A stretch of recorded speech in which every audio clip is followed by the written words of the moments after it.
అనిత అనిత హా సిరి, ఏంటి ఇలా వచ్చారు? ఏంటి విశేషాలు?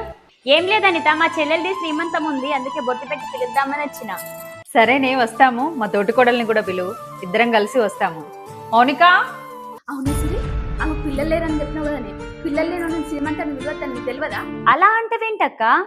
ఆమెకు పిల్లలు లేరని తెలిసి గుర్తు చేసి మళ్ళీ ఆమెని బాధ పెట్టడం అవసరమా అక్క? ఒకవేళ నేనే గనుక ఆమె స్థానంలో ఉంటే, నాకే గనుక పిల్లలు లేకుంటే నువ్వు ఈ మాట అనగలుగుతావా అక్క? నువ్వు అన్నది కరెక్టేరా సిరి. ఇలాంటి ప్రస్తావన మా ఇంట్లో ఎప్పుడూ రాలేదు. ప్లీజ్ అక్క, ఇంకోసారి ఇట్లా అనకండి. మా తోటికోడలు వింటే బాధపడుతుంది అక్క. అలా అన్నందుకు సారీరా. ఇప్పుడు వచ్చిన మౌనిక, బాగున్నావా? పిలువురా సిరి శ్రీమంతానికి. నువ్వే పిలువక్క.